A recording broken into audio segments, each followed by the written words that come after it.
It didn't roar. It didn't chase. It simply appeared. And by the time the deer heard anything at all, it was already over. There is an animal walking through the forests of India right now that has perfected something no other predator on Earth has achieved at its size. Not speed. Not strength. Not even camouflage, though it has all three.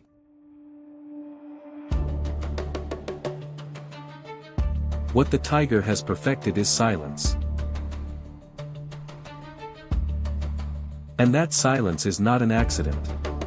It is not instinct in the way we casually use that word. It is a deeply engineered biological system, one that scientists have only recently begun to fully decode. Here is the paradox that sets this animal apart from everything else at the top of the food chain. A male Bengal tiger can weigh over 220 kilograms. That is heavier than 3 average adult men. Its paws alone are wider than a human face. It is, by every physical measurement, a massive animal. And yet, it can move through a dry forest floor covered in dead leaves and brittle branches and produce less sound than a house cat crossing a kitchen.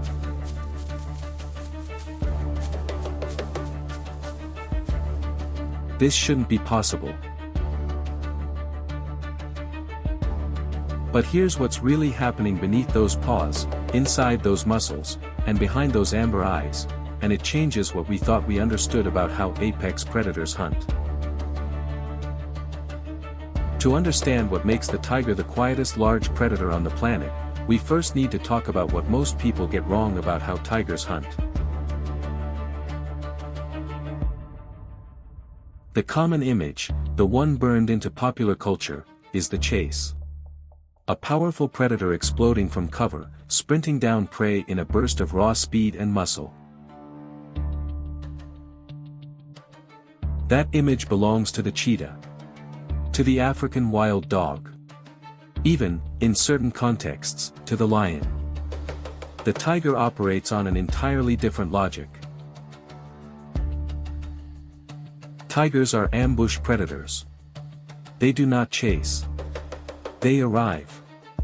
And the distance between the tiger and its prey at the moment of the final strike is, on average, between 6 and 10 meters. 6 to 10 meters. That is less than the length of a mid-size car. Which raises the most important question in this entire story.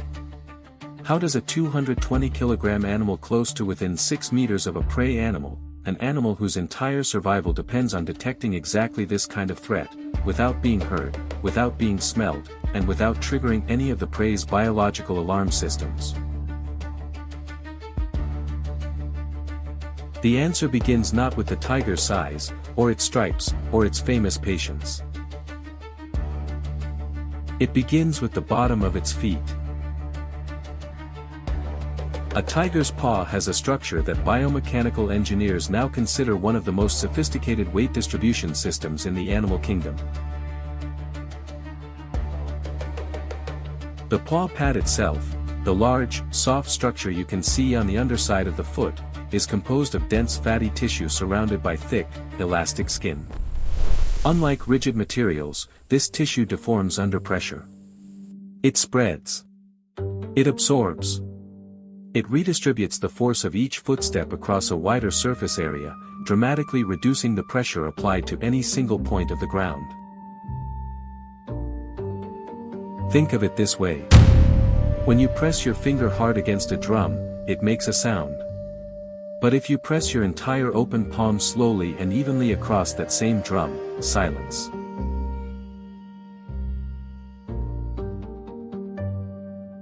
The tiger's paw functions as an open palm. But the paw is only part of the system. The tiger's legs carry what researchers describe as an involuntary spring mechanism.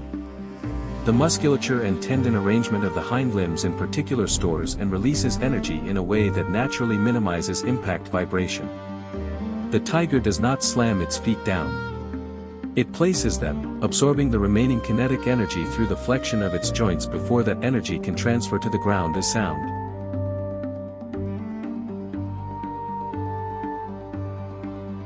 Scientists studying tiger locomotion using pressure-sensitive tracking systems found something remarkable. Even at full walking speed, a tiger's individual footstep produces ground vibration levels comparable to those of a much smaller animal. Not slightly reduced. Comparable to a medium-sized dog.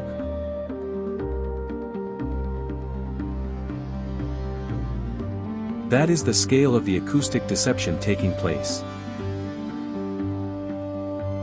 And there is still more. The tiger's spine is extraordinarily flexible, more so than almost any other large carnivore. As it walks, its back arches and extends in a fluid, rolling motion that further absorbs the mechanical energy of each stride. The body never jolts. There are no sudden weight transfers. The entire locomotion system is built around one principle: do not disturb the air. But here's what's really happening at the neurological level, and this is where the science becomes genuinely unsettling. Tigers do not simply walk quietly by accident. New research into feline predatory behavior suggests that large cats, and tigers in particular, engage in active, real-time acoustic monitoring of their own movement.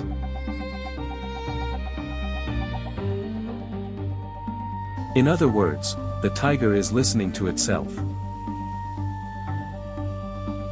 As it approaches prey, sensory feedback from its paws, combined with continuous auditory input, allows the animal to make micro-adjustments to its gait, shifting weight, pausing mid-step, altering the angle of foot placement, all in response to the acoustic information it is receiving from the environment beneath it.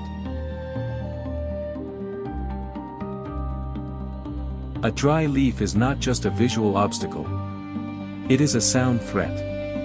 The tiger registers it as such and routes around it with a precision that, in a human context, would require conscious, deliberate thought. The animal is not simply silent. It is actively managing its silence as a strategic resource. This reframes everything we thought we understood about what tiger intelligence looks like in the wild. We tend to attribute feline hunting success to instinct, a kind of pre-programmed behavioral script playing out in real time.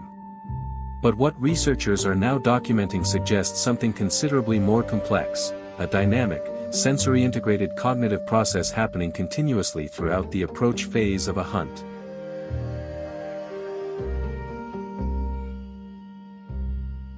The tiger is not following a script. It is solving a problem, the same problem, with different variables, every single time. And it is solving it in complete silence. Let's walk through what a real tiger hunt actually looks like, because it is nothing like the wildlife documentaries of 30 years ago once suggested. The hunt begins, on average, hours before the strike. The tiger identifies a target, in this case, a somber deer, one of the primary prey species of the Bengal tiger, through a combination of scent tracking and visual observation from a concealed position. It does not rush. It does not position itself downwind and wait for the deer to come to it, as a lion might. Instead, it begins a slow, deliberate lateral movement, positioning itself not directly behind the prey, but to one side, at an angle calculated to keep its own scent out of the deer's primary detection arc. It moves at a speed researchers have clocked at less than 1 km/h during the final approach phase. For reference, a casual human walking pace is approximately 5 km/h.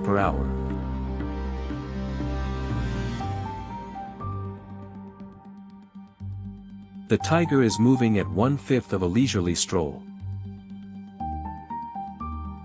At this speed, each step takes between 3 and 5 seconds. The tiger may pause mid-step, one paw suspended in the air, for up to 30 seconds if the deer raises its head. It does not breathe faster. Its heart rate, according to biologging data collected from captive tigers under simulated hunt conditions, actually slows during approach.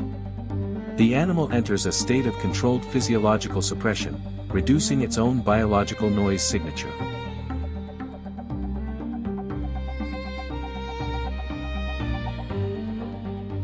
At 6 meters, the tiger shifts its weight to its hindquarters.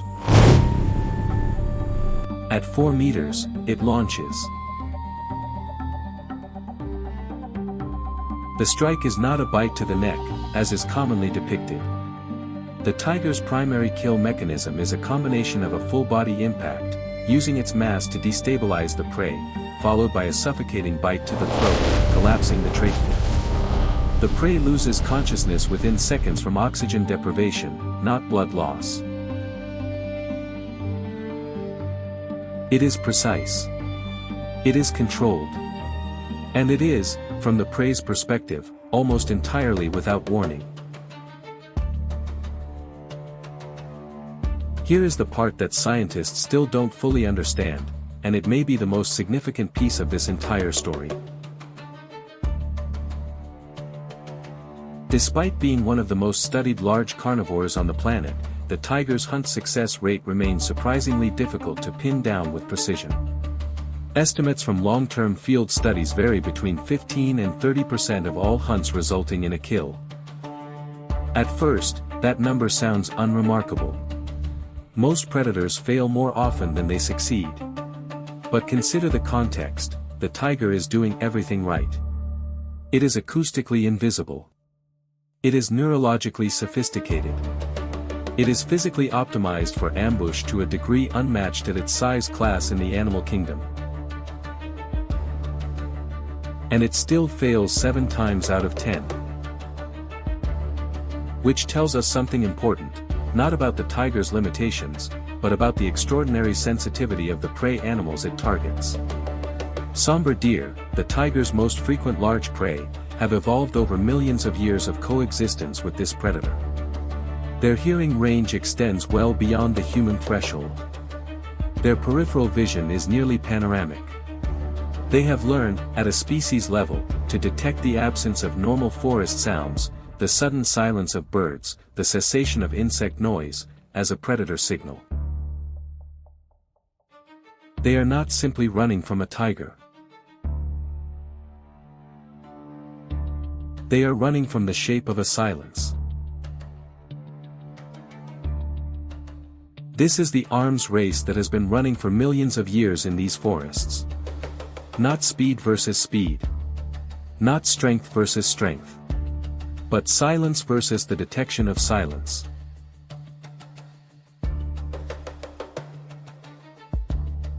And it is still ongoing. The tiger has not won. The deer has not won. They are locked in an evolutionary negotiation that neither side will ever fully resolve, and both are, as a result, extraordinary. The tiger does not hunt with noise. It hunts with the careful, deliberate removal of it. And in that removal, it reveals something genuinely remarkable about the intelligence embedded in biological systems that evolved long before we were here to observe them.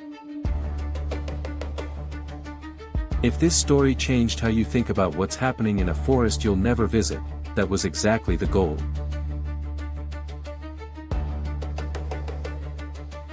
Thank you for watching. If you found this worth your time, subscribing helps this channel continue making stories like this one, where the science is real, and the animals are always more interesting than we expect. We'll see you in the next one.